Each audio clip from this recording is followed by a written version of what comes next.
Hello friend, welcome to smart learning. जिस तरीके से पाकिस्तान अपनी नापाक हरकतों से बाज नहीं आ रहा है, तो हमारे चीफ ऑफ डिफेंस स्टाफ जो हैं जनरल बिपिन रावत जी ने पाकिस्तान को खुली चेतावनी दे डाली है कि अगर हमारी आंतरिक शांति प्रक्रिया अगर बाधित होती है तो हम ये नहीं कह सकते केवल हमारा सीज फायर का उल्लंघन हो रहा है। तो जैसा कि आप देख पा रहे हैं कि सीरिया जनरल बिपिन रावत की पाक को चेतावनी है कि इन्होंने ये बोला कि जम्मू कश्मीर ड्रोन से गोला बारूद जो भेजे जा रहे हैं और यह सीज फायर और शांतिक प्रक्रिया के लिए शुभ संकेत नहीं है।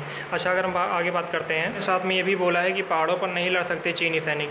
तो जैसा उन्होंने बोला है कि हमारे सैनिक जो हैं, मतलब इंडियन जो सैनिक हैं, वो युद्ध प्रशिक्षण में, पर्वतीय युद्ध प्रशिक्षण में पूरी तरीके से माहिर है। चूँकि इनको हमारे जो सैनिक होते हैं, हमारे देश के आर्मी होते हैं, उनको इस तरीके से ट्रेनिंग दी जाती है कि पर्वतीय युद्ध को पूरी तरीके से वो ऑपरेट कर सकें। अच्छा, उन्होंने बोला है कि चीनी सैनिकों को पहाड़ों पर लड़ने के लिए अनुभव नहीं है और उन्हें यह चीज़ महसूस हुआ है कि उन्हें बेहतर प्रशिक्षण की ज़रूरत है। ये कहना है हमारे जनरल बिपिन रावत जी का।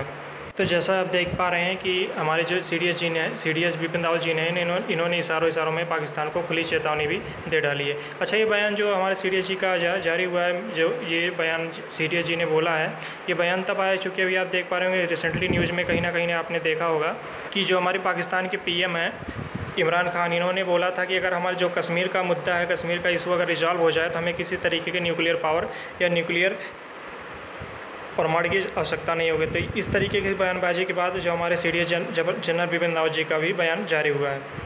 अच्छा, रावत जी ने कहा है कि यदि हमारी आंतरिक प्रक्रिया बाधित होती है तो हम यह नहीं कह सकते कि सीज फायर जारी है। अच्छा, सीज फायर का यह मतलब नहीं है कि आप देश की सीमाओं का संघर्ष विराम का उल्लंघन करें और देश के अंदर घुसपैठी जारी रखें। यह जान लें कि यह एक साथ दोनों चीज़ों के लिए हानिकारक हो सकती है, मीन्स टू से दोनों के लिए नुकसानदायक हो सकती है। एक साथ इस तरीके की दोनों चीज़ें हैपन नहीं हो सकती हैं।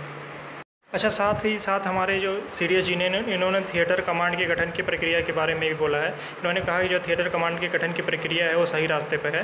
तो जैसा आप देख रहे हैं कि रावत जी ने बोला कि जो हमारे थिएटर कमांड की गठन की प्रक्रिया जो है वो सही रास्ते पर चल रही है और हम तीनों सेवाओं के अधिकांश मुद्दों को हल करने में सक्षम हो गए हैं और जल्द ही कुछ ना कुछ अच्छा परिणाम मिलने वाला। अच्छा, ये थिएटर कमांड क्या होता है इसके बारे में चलिए हम आपको बता देते हैं। अच्छा, जैसे आप सभी लोग को पता है कि जो हमारी तीनों मेन सेनाएं अपनी जो तीनों ऑपरेशन अपने कार्य स्वतंत्र ढंग से करती हैं, लेकिन थिएटर कमांड में ये होता है कि थिएटर कमांड का सीधा अर्थ यही होता है कि किसी भी पर्टिकुलर इलाके में थल सेना, वायु सेना और नौसेना के तीनों यूनिटों को एक साथ ऑपरेशन में यूज किया जाना, मीन्स टू से थिएटर कमांड के अधीन लाया जाना। अच्छा, इन यूनिटों की ऑपरेशन कमांड जो होगी, जिस भी अफसर के हाथ में होगी, वही इन तीनों में से किसी भी सेना का हो सकता है, मीन्स टू से तीनों सेना में से किसी भी सेना का हो सकता है। जो है थिएटर कमांड की बात कर रहे हैं तो अमेरिका और चीन समेत दुनिया के कई ऐसी कंट्रियां हैं जो जहाँ की सेनाएं इस व्यवस्था के तहत पूरी तरीके से चल रही हैं। अच्छा, इसके तहत जो है इसका मेन फ़ायदा यह है कि थिएटर कमांड स्थापित करने से ही सबसे बड़ा फ़ायदा ये देखने को मिलता है और ये फ़र्क देखने को मिलता है कि जो इस तरीके से अगर जो ऑपरेशन होते हैं, एक सेना जो ऑपरेशन को परफॉर्म कर देती है और दूसरी सेना उस तरीके की ऑपरेशन को परफॉर्म में इन्वॉल्व नहीं होती है। अच्छा, रावत जी ने साथ में ये भी कहा कि जम्मू कश्मीर के जो लोग हैं वो खुद शांति चाहते हैं, वो किसी तरीके की अशांति हिंसा में इन्वॉल्व नहीं होना चाहते हैं, खासकर अनुच्छेद 370 के हटने के बाद। अच्छा, उन्होंने साथ में ये भी बोला है कि अगर ऐसा ही चलता रहा तो एक समय ऐसा भी आएगा जब लोग खुद ब खुद हिंसा से दूर होते जाएंगे और घाटी में उपद्रव को नहीं होने देंगे। स्थानीय लोगों के समर्थन के बिना उग्रवाद और आतंकवाद खुद ब खुद रिजॉल्व हो जाएगी। तो ये सारी जानकारी आप लोग को कैसे लगी, आप लोग कमेंट सेक्शन में ज़रूर कमेंट करके बताइएगा। जानकारी अच्छी लगे तो please like, subscribe and share my channel.